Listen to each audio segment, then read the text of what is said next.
Dans le BDLB Sport de ce lundi 12 mars, nous reviendrons sur l'étincelante victoire du 15 de France de rugby face à l'Angleterre, 22-16, du 4e match du tournoi des 6 nations. Une victoire qui fait du bien au moral. Nous écouterons notre cagou, Sébastien Vamaina. Nous recevons aujourd'hui ces 3 hommes. Sur votre gauche, Florian Recard, vice-président du club calédonien Top Team de Nouméa. Sur votre droite, de dos, Rodolphe, tu peux faire coucou à la caméra? Ouais, c'est super. Rodolphe, le président du club calédonien Top Team.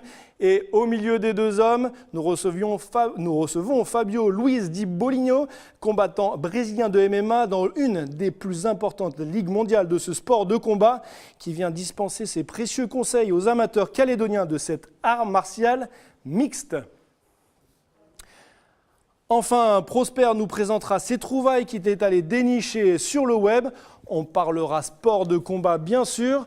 Et après avoir défié Boligno en 1 contre 1, nos invités nous proposeront une petite démonstration de MMA. Et bonjour à tous. Voilà, comme Élise vous l'a présenté dans le JT, aujourd'hui ça va parler fort, ça va parler sec et on va parler de MMA, pas de sport. Comme vous l'entendez, c'est sur une musique de Rocky Balboa, le fameux film que je vais accueillir mes invités et Prosper, le chroniqueur pour cette émission. Et n'oubliez pas, bien sûr, nous sommes en direct sur Facebook. Lâchez vos commentaires, n'hésitez pas. Si vous avez des questions aussi à poser à nos invités. Bonjour à tous. Bonjour. Fabio, tu es ici. Viens avec moi. Rodolphe, tout le monde s'est mélangé. Ça va? Il n'y a que... Ah non, pardon, t'as raison. C'est moi qui me suis mélangé, c'est bon. Parfait, tout le monde est là. Bonjour à tous.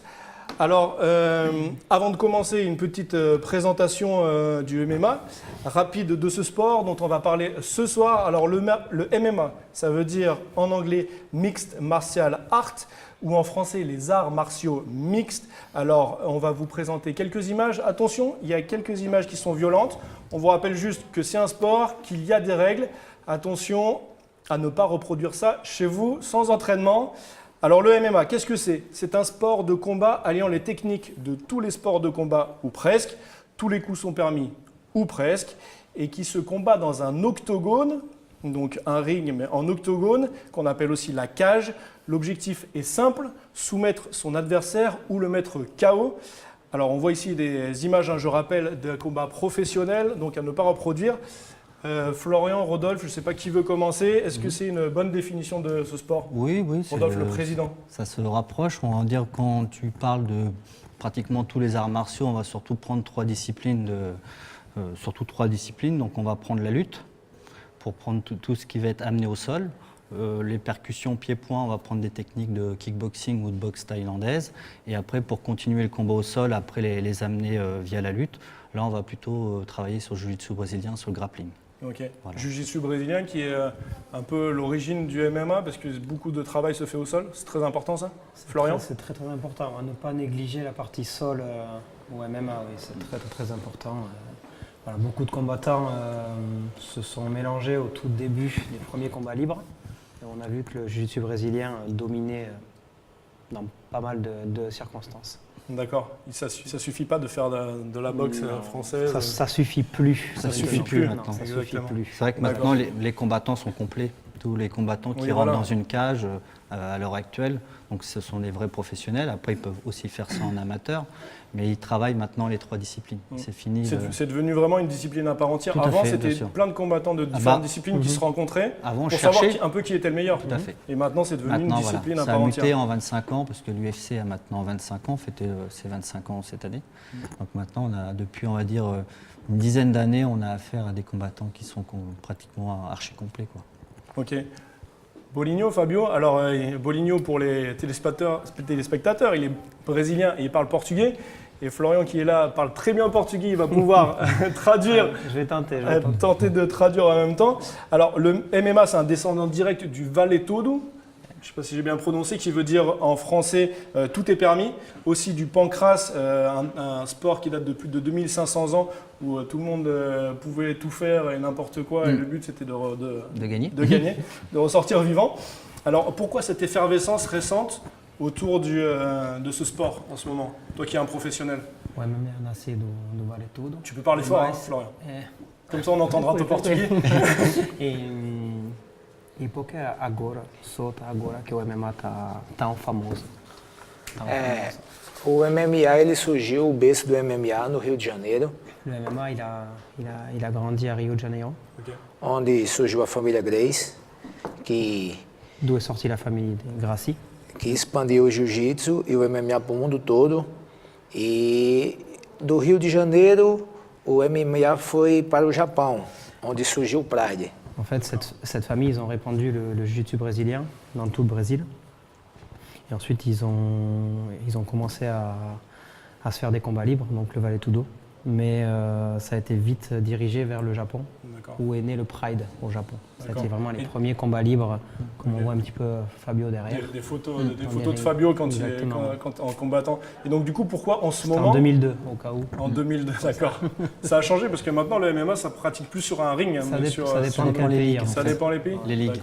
Les ligues aussi. Ouais. Là, c'est un ring à 5 cordes. C'était pour éviter les projections, pour éviter que sur les amener, que les combattants tombent du ring. Ok. Et pourquoi on en parle plus maintenant? Pourquoi c'est plus médiatisé? Parce que ça s'est organisé, parce qu'il y a une ligue autour, l'UFC. Tu veux qu'il te réponde? Hein? Tu veux qu'il te réponde? Bah, ou toi, vas-y Florian. En fait, comme il pourrait t'expliquer, c'est que en fait, maintenant, c'est devenu célèbre avec les enjeux, on va dire, les enjeux aussi financiers. Tout ce qui se passe autour. Mais c'est vrai que c'est devenu un sport super noble en fait. Super noble, c'est tellement complet que maintenant chaque athlète un petit peu qui fait du sport de combat a envie un petit peu de toucher à tout. Avant, on avait des gens qui aimaient faire du karaté parce qu'il n'y avait qu'un club de karaté dans leur village. Ils faisaient du judo parce qu'ils n'avaient pas trop le choix. Maintenant, on a accès un petit peu à tous ces sports-là. Du coup, par le biais d'Internet, quoi que ce soit. Du coup, c'est vrai que c'est beaucoup plus valorisant, on va dire, entre guillemets, de pratiquer ce sport-là, quoi, qui est le plus complet pour moi à l'heure actuelle. D'accord. Voilà. Pour toi, parce que tu pratiques. Prosper, ça te tente, toi, tenter le MMA, là? Bon, j'ai Te regardé, mettre c'est dans un assez- octogone et Non, puis, non, non. Non, être en cage, non, c'est pas trop. C'est Ton truc d'être en cage. Non. J'ai l'impression d'être dans un agneau, voilà, quoi, avec des loups et tout. Oui, parce que tu es sûr que tu vas te faire manger, c'est ça? Ouais, c'est ça. Tu peux te défendre, hein, tu sais. Ouais, je sais, mais bon, face au gabarit, franchement. Un petit peu de muscu et puis c'est bon, hein. On n'en parle plus. Bon, merci à tous pour cette première partie. On va revenir plus en détail sur le MMA. Je vous propose tout d'abord de revenir sur l'actualité sportive et c'est tout de suite dans la rubrique CNews.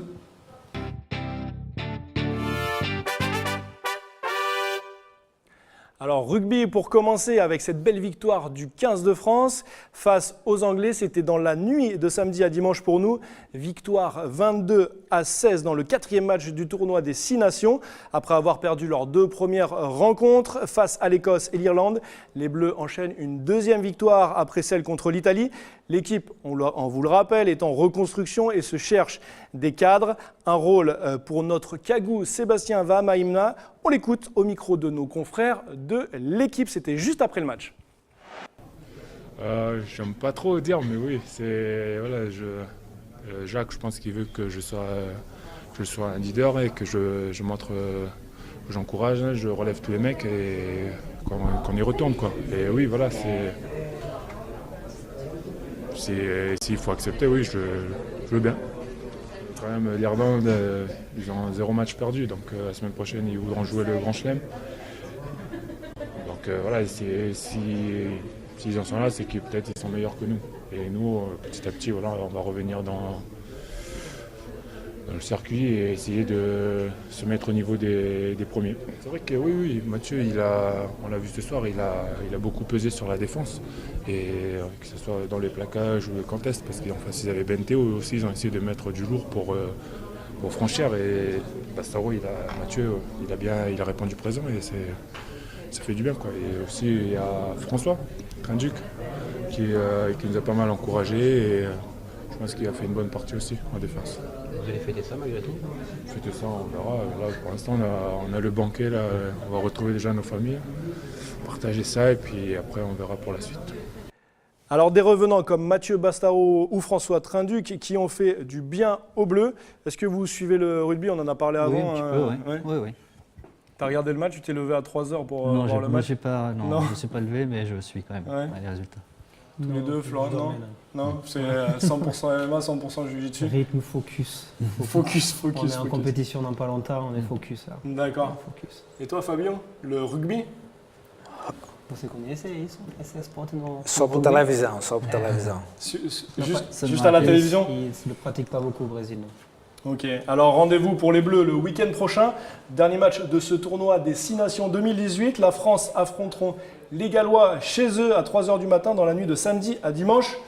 Pour nous, alors on va faire plaisir à notre Brésilien et on va parler football maintenant. Je suis sûr que notre invité il suit de près le football plus que le rugby peut-être. Alors on va parler tout d'abord des clubs que peut-être il ne connaît pas trop. On va parler de Guingamp avec Nokagu. Sévère défaite pour Antoine Comboiré sur la pelouse de Guingamp justement. Ils ont perdu 5-2 face à Nice. L'en avant Guingamp descend à la 13e place du classement. Meilleur résultat pour Amiens et les hommes de Georges Gop-Fenepej qui est allé chercher le nul un partout sur la pelouse de Dijon. Amiens qui reste 16e du classement, dans le haut du classement cette fois-ci. On y vient au PSG. Monaco et Marseille se sont imposés à l'extérieur, respectivement contre Strasbourg et Toulouse. Et le PSG a renoué avec la victoire après sa désillusion face au Real la semaine dernière. Victoire 5-0 au Parc des Princes face à Metz. Et sans Neymar, toujours blessé. Fabio, Neymar, tu connais le foot? Neymar é craque, né? Talento nato brasileiro. Já nasceu praticamente com a bola nos pés. Todo brasileiro, quando não é lutador, é bom jogador. Ok, j'ai pas tout compris. Il te dit qu'il est né avec un ballon au pied. Il te dit au Brésil. Neymar? Ouais. Il te dit quand t'es pas un lutteur, t'es un footballeur. Ah oui, Voilà. d'accord. Il y a vraiment deux sports au Brésil, c'est le football Quand même. ou la lutte. Bon, après, il y en a qui sont forts dans plein de choses. Hein. Il y en a Ça qui les sont forts sauve. au Oui, sol. voler aussi, voler on les voit beaucoup. Ouais. Beach volley Des notamment. volleyeuses. Du volley. Ouais, on en parlera en troisième mi-temps. Retour avec Nokagu à l'international maintenant, avec tout d'abord le stand-up paddle sur la Gold Coast en Australie. Nos Calédoniens ont brillé en terminant à 4 dans les 5 premiers. Une performance exceptionnelle. Alors je vais tous les citer. Pour Benoît River, 5e, Clément Colmas, 4e, Noïc Gariou, 3e et bien sûr Titouan Pouillot, le premier. On l'écoute tout de suite. The first one was kind of flat, but we have some bumps to the second one, so yeah, it was good fun. The story of the day, apart from you winning, but we're kind of used to that, was that 4 of the top 5 were from New Caledonia. What's going on? Yeah, that's pretty good news. I think it was kind of good for us to this kind of condition. It's a little bit like what we used to do in New Caledonia. So I think it's a bit for this, and we are training. We have a good trainer. The kids go paddling every day, so that's the thing. Yeah, I'm going home a little bit for 3 weeks, doing training, some surfing stuff, and see my family before going for a long time. Because after that, yeah, I'm going to Tahiti. Carolina Cup and now the Euro Tour, Hawaii, Oregon, so I will be home. I will be away from home for a long time, so I will spend my 3 weeks with the family. En français, bah ouais, je vais avoir plaisir de retrouver tout ce beau monde en France là au printemps. Je vois qu'il y a tout le monde qui s'entraîne de ce côté, qui s'entraîne bien, et voilà, j'aurai plaisir à revoir toute la bande. À bientôt. Merci beaucoup, Titouan. Merci. Et Titouan Pouillot, premier, est-ce que Fabio, tu as fait un petit peu de stand-up paddle, vous l'avez emmené un peu sur le lagon là? Você conhece esse esporte? Só Tem por. que ramar. Conheço por televisão também, acompanho nas Olimpíadas. Eu cheguei já a presenciar assim por televisão. Ah, il a vu beaucoup à la télévision, est-ce que tu en as fait? Non. T'as pratiqué? Pratique isso? Não, Peut-être não. surf, mais peut-être du surf. Non, du surf, ouais. Ils surfent beaucoup à Natal, mais ici, Surf, ouais, mais... Ouais. pas de paddle. Ok. Et vous l'avez emmené sur le lagon calédonien un peu lui montrer là? bah, Pas encore? ça fait 10 jours qu'il est là. Ça fait donc. 10 jours qu'il est là, il s'est consacré à 100% au Tout à fait, entraînement. entraînement. Ok, vous allez l'emmener Mais du c'est coup? prévu, Un ouais. coup de pêche, et un coup de surf. Puis week-end à Poé, tout ça, Il est là pour 2 mois et demi, donc on a le temps. Il y a le temps de mettre les Voilà. choses en place. Ça marche. Retour au sport de combat maintenant avec la très belle performance de Cédric Do dans la nuit de samedi à dimanche à Bangkok en Thaïlande. Le Kagou a remporté dans sa catégorie la ceinture mondiale du Lumpini Boxing Stadium, l'un des plus célèbres stades de Muay Thai qui soit. C'est impressionnant, Florian. Ouais, c'est Très belle performance de Je Cédric ne Do. connais pas personnellement, mais c'est Remporter top, une ceinture Surtout mondiale. là, ouais, au Lumpini à Bangkok, c'est C'est du gros niveau, quoi. L'ascension en moins de 3 ans, je crois. Hein. Ok. Ça fait à peine 3 ans et demi. Ouais, qu'il il a commencé. 22 ans. Ben, on est au téléphone avec lui. On va lui poser toutes ces questions. Cédric, tu viens d'atterrir à l'instant à Paris. Je te remercie beaucoup d'avoir allumé ton téléphone portable pour nous. Merci énormément du temps que tu passes avec nous. Alors raconte-nous à froid, c'est un grand moment que tu as vécu à Bangkok. Oui, ben merci à tous. Déjà, bonjour à tous. Ouais, ben là, je viens d'arriver à Paris. Du coup, ben là, comme ça, à froid, là, du coup, ça va. Ben pour moi, il y a encore l'émotion. Du coup, je suis encore content de ce que j'ai fait. Et puis, je pense surtout à me reposer là maintenant. Ouais. Repose-toi bien, surtout dans le froid français. Cédric, alors du coup, on vient de le dire, tu as 22 ans, 8 combats chez les pros, 6 victoires, hein, si je ne me trompe pas, par KO. Celui-ci, il était plus dur, c'est allé jusqu'au bout. Ouais, donc du coup, celui-ci, ouais, il était plus dur, je sais pas, mais en tout cas, le combat est allé jusqu'au bout. Ça a été un adversaire dur qui m'a pas mal provoqué pendant le combat. Et du coup, au final, la décision elle a été pour moi et de A à Z, j'ai essayé de dominer le combat. Et quelle est la suite pour toi? Du coup, là, tu rentres à Paris, pourquoi? Là, du coup, je rentre sur Paris pour me reposer un peu. Là, je vais sans doute rester 2 semaines. Et ensuite, je pense repartir en Thaïlande puisqu'il risque d'y avoir des opportunités pour moi au niveau de la boxe thaï sur place en Thaïlande. Tu veux surfer un petit peu sur cette victoire, justement? J'ai déjà eu en fait des propositions dans la foulée en France et en Thaïlande. Super. Et je pense pouvoir j'espère pouvoir privilégier la Thaïlande parce que même au niveau de comment dire pour moi pour la suite de ma carrière il y a plus d'avantages à privilégier la Thaïlande dans un premier temps et après pourquoi pas continuer aussi en France. Le sport, le Muay Thai hein, est plus ancré en Thaïlande, forcément, c'est la boxe thaïlandaise. Alors Cédric, c'est une émission spéciale sur le MMA. Est-ce que ça te tente, toi, le MMA, peut-être plus tard? Ouais. Tu connais ce sport de combat?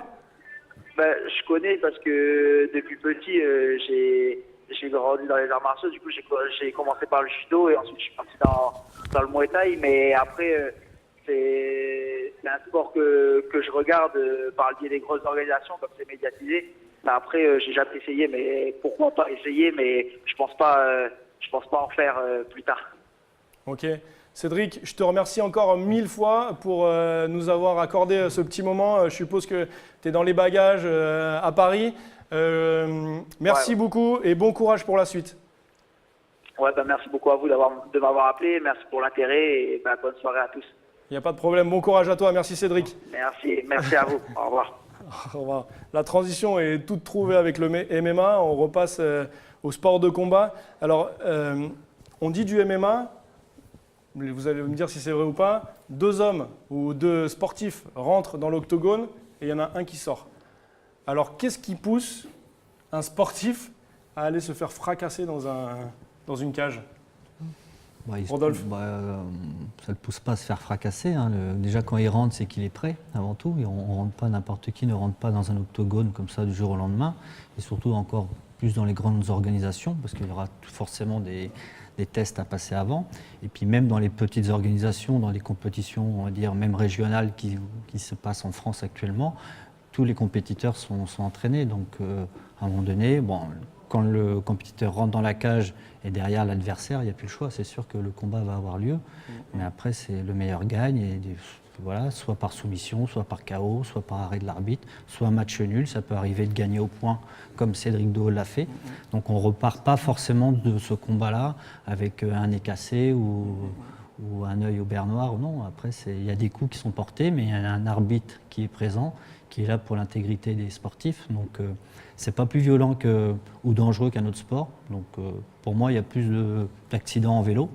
Pourtant, j'adore regarder le vélo, mais voilà, il y a plus de blessures graves au vélo, je pense, dans les descentes ou quand il y a les sprints où ils font des chutes, plutôt qu'au MMA, oui, c'est sûr. Non, mais c'est bien de le dire, parce que c'est vrai qu'on a vu des images au début de cette émission qui sont assez violentes, et les gens, voilà, c'est médiatique, donc forcément, c'est... Après, c'est une sélection de courts moments. Oui. Vous avez pris un moment un petit peu violent, un petit peu choc, un petit peu ce qui marque l'esprit des gens. Après, oui, ça marque, mais pendant... c'est combien, 5 rounds de 3 minutes? Ça dépend, non. En règle générale, c'est 3 rounds. 3 rounds de 5 minutes. Mais il y a beaucoup de stratégies mises en place aussi. Ouais. Avant, c'était peut-être un peu plus la guerre. Il y avait des gens qui venaient un peu plus de partout et ils venaient juste là pour se faire mal, entre guillemets. Là, maintenant, comme on dit, c'est des gens très complets. Ils viennent avec des stratégies, ils rentrent, ils savent ce qu'ils vont faire. Il y en a qui vont gagner des rounds aussi. Okay. Ils savent que s'ils gagnent 2 rounds sur 3, ils ont gagné le combat. Donc, ils ne sont pas obligés d'aller jusqu'au bout. Enfin, c'est vrai. Voilà. Alors justement, tu as parlé d'entraînement, Rodolphe. Alors on est allé dans votre club pour voir ce qui attire les pratiquants de MMA. Alors dans votre salle, c'est un reportage sans commentaire de Mara et de Prosper. On regarde. Para a gente encaixando os ajustes e melhorando também a coordenação, beleza? Mesma coisa lá, vou meter um jab, ó.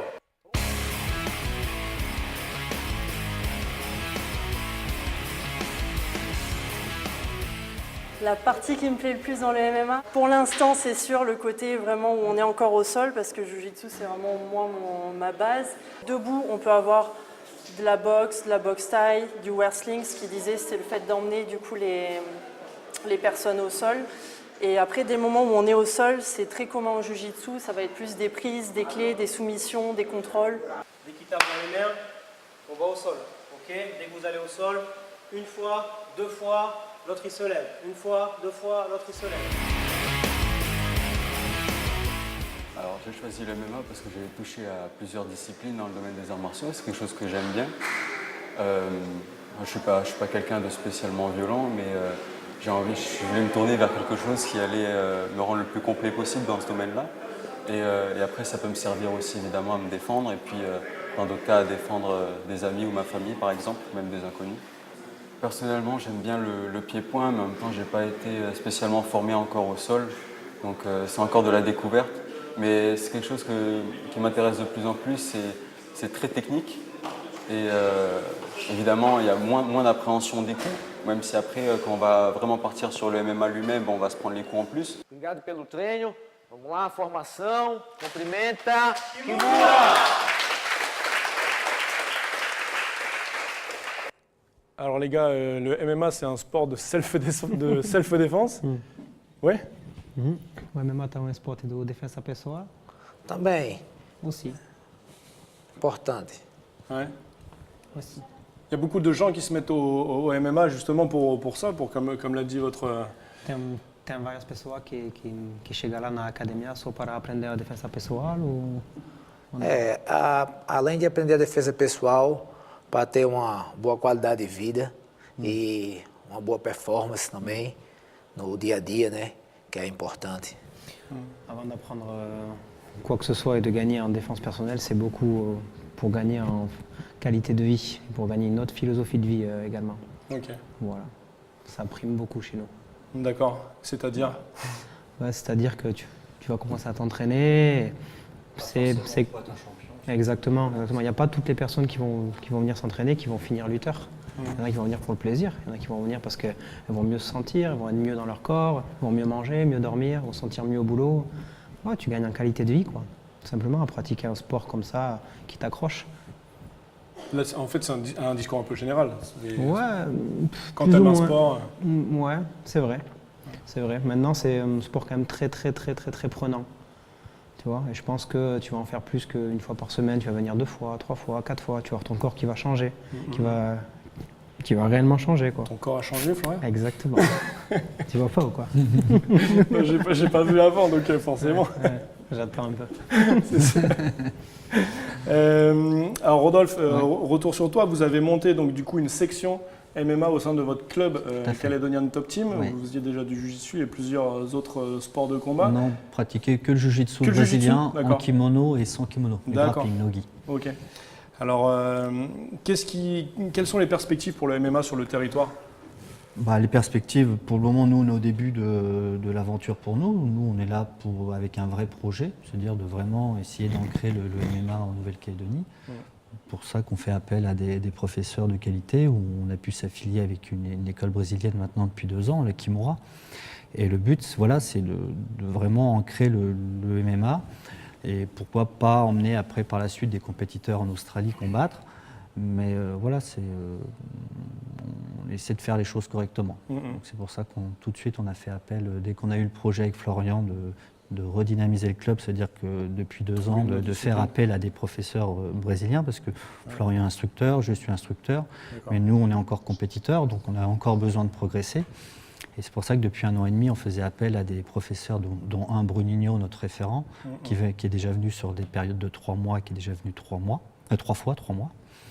Et là, avec le projet de la section MMA, donc c'est d'avoir les professeurs pendant 9 mois maintenant chez nous à tenir, donc de mars jusqu'en décembre. Okay. Après, on 3 professeurs différents. Voilà, Ils viendront 3 mois comme Fabio à chaque fois. D'accord. Ouais, c'est vraiment super. Le projet. Donc, ouais. Là, on est au début, donc on met les bases et on avance. D'accord. Prosper, toi, tu as monté le reportage sur l'entraînement. Et qu'est-ce qui t'a le plus marqué les prises au sol ou alors Oui, c'est les prises au sol. C'est impressionnant. Je vois derrière, il y a beaucoup de self-défense. Je vois qu'on apprend aussi quand même à lutter contre un adversaire qui vous prend par surprise. Franchement, c'est super intéressant. Ok. Toi, ça t'intéresserait du coup de faire après avoir vu ça? Parce que c'est vrai qu'on voit beaucoup ce qu'on nous montre sur Internet, à la télé, mais voilà, il y a pourquoi pas, pour découvrir, pourquoi pas? Parce que du coup, c'est vrai que moi, les images que j'avais d'abord regardées, c'est les images où on voyait en compétition. Oui, bien sûr. Franchement, c'était une violence. Et ça attire du monde, on l'a vu sur ces images, il y a beaucoup de monde aux entraînements pour l'instant. Bon, donc là, les images que vous avez filmées, c'est quand même, là on est au début des entraînements. Vous avez dit que la télé allait venir, du coup tout le monde est venu, quoi. Non, c'est aussi, mais on est vraiment sur, on va dire, de la découverte. Après, on travaille plus le spécifique. Là, on est vraiment sur les premiers cours sur la découverte. Ça permet à Fabio aussi de voir un peu les niveaux de chacun et lui orienter après ses cours spécifiques. Ok.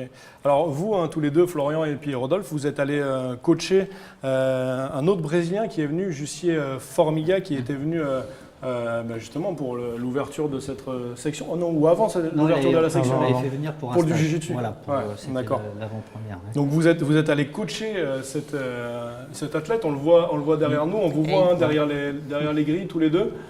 Alors qu'est-ce que vous retirez de cette expérience? C'est quand même exceptionnel pour des Calédoniens d'aller coacher.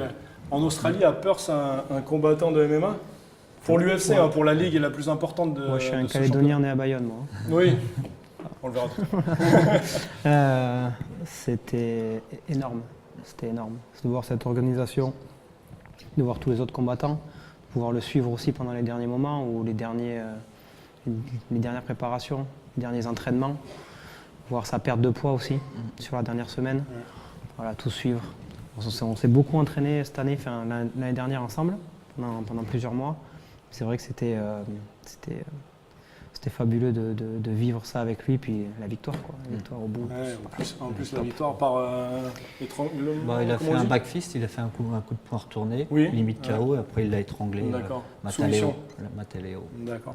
Du coup, c'est d'où les liens avec cette école brésilienne. Du coup, ça marche dans les deux sens. Vous avez pu coacher Tout à fait. Jussier Formiga. C'est un juste retour des choses. Florian a passé pratiquement 5 mois en 2017. Moi, j'ai passé 1 mois. Marie, qui a été interviewée tout à l'heure, a passé 4 mois. D'accord. Donc c'est vrai qu'il y a vraiment des liens. Et c'est la même. Donc, Boligno a grandi, oui, s'est entraîné avec Formiga. Donc, on est vraiment dans une famille, dans un cocon, quoi. Et donc, vous, qu'est-ce que vous leur apportez? Nous, on leur apporte notre envie de développer. Savoir-faire. Voilà, ils sont friands de ça, quoi. La French Touch. Oui, peut-être aussi. Bien sûr, après c'est un partage. Après nous, on est la première école Kimura d'Océanie, du Pacifique. Et on est les premières personnes à représenter cette école brésilienne-là dans le Pacifique, en Océanie. C'est très important pour nous. Et c'est très important pour eux aussi. C'est pas du... Il y a le côté business, c'est évident. C'est évident pour toutes les écoles de jiu-jitsu brésilien qui se développent à droite à gauche. Mais là, c'est vraiment de la sélection. Voilà. Là, ça s'est pas fait. On se connaît depuis des années maintenant. Moi, ça fait plusieurs années que je vais au Brésil. Et on se connaît depuis pas mal de temps. Et ça s'est fait plus sur de la confiance, sur de l'amitié, que plus une relation de business quelconque. Ok, super, merci beaucoup. Alors maintenant, c'est le moment de Prosper et c'est le moment de passer aux pépites que Prosper nous a trouvées sur le web. On va parler sport de combat, bien sûr. Jingle.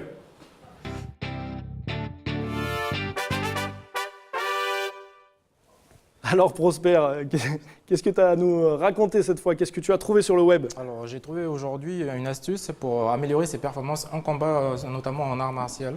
Donc c'est ce qu'affirme en tout cas un article paru il y a quelques heures dans un média au Québec. Donc il s'agit d'une étude réalisée à l'université de Manoa à Hawaï. Donc 20 pratiquants d'arts martiaux ont servi de cobayes. Devant des scientifiques, ils devaient donner des coups de pied dans un sac d'entraînement équipé d'un accéléromètre, d'abord en silence, puis en criant. Et donc ce qu'il en ressort, c'est qu'en criant, apparemment, leur puissance était décuplée de 9%. Donc du coup, voilà, peut-être une idée d'entraînement à chaque fois que vous ferez donner des coups. Pour faire tomber, si on peut. Ça se voit beaucoup en boxe taille. Même au karaté. Même au karaté, même dans plein de sports. Ouais, c'est vrai. Chaque fois qu'il lâche un coup, il crie. Tout vient souvent, les coups viennent du bassin, donc tout remonte. C'est un ensemble. C'est un ensemble, mais c'est vrai. Merci beaucoup Prosper pour cette super info, validée par nos intervenants, c'est super. Alors du coup Prosper, je vais te laisser emmener nos invités, à part le vice-président que je vais garder pour moi tout seul, pour le défi sport. C'est juste après le C'est qui lui, jingle tout de suite.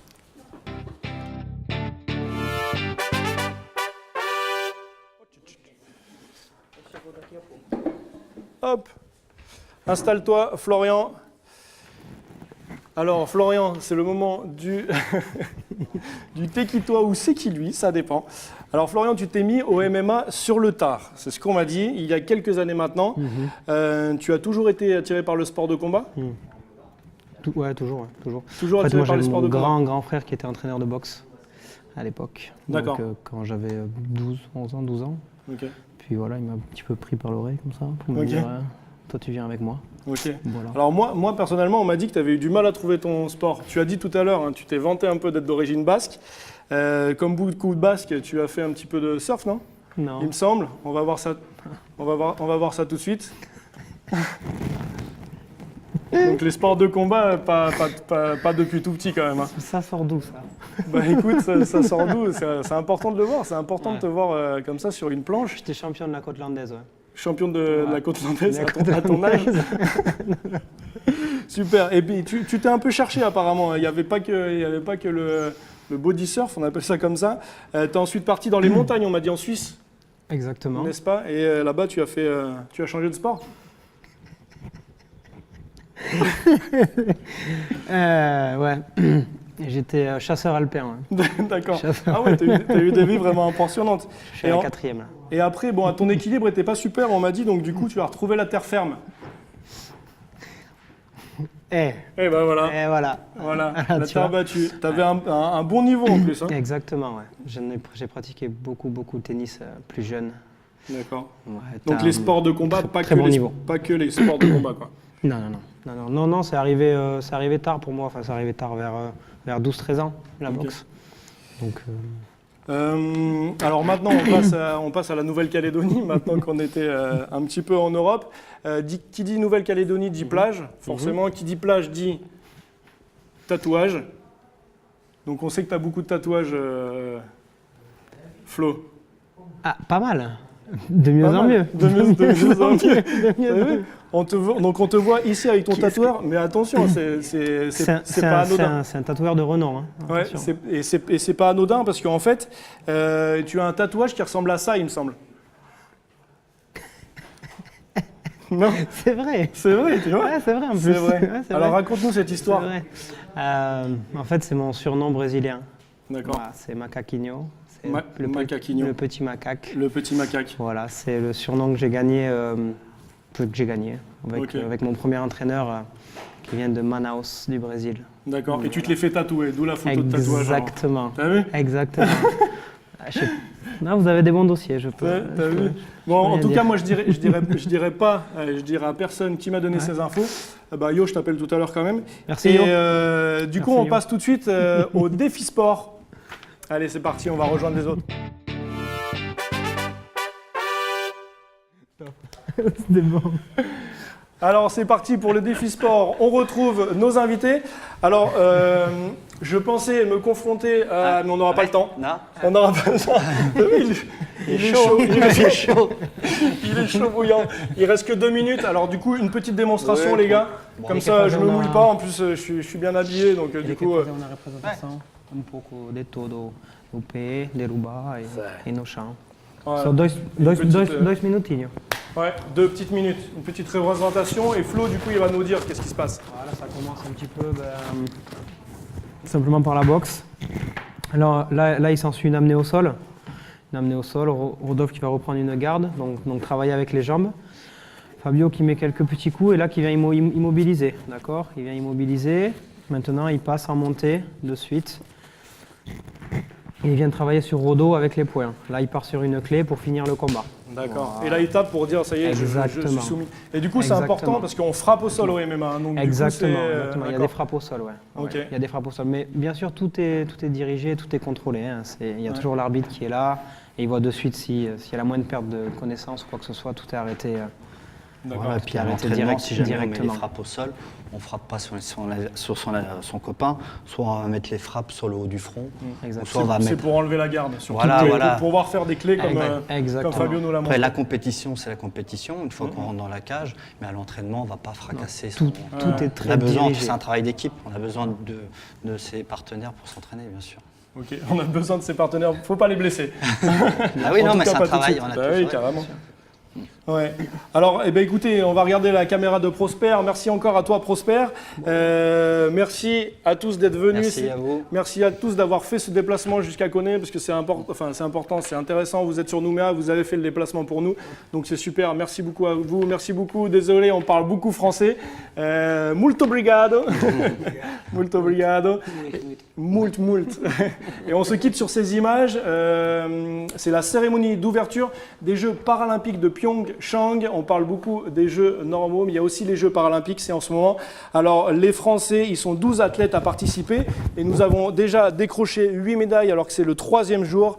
Merci beaucoup, merci à tous de nous avoir suivis et merci les gars de la Caledonian Top Team d'être venus jusqu'à chez nous à Koné. Merci, tata tout le monde. Bye.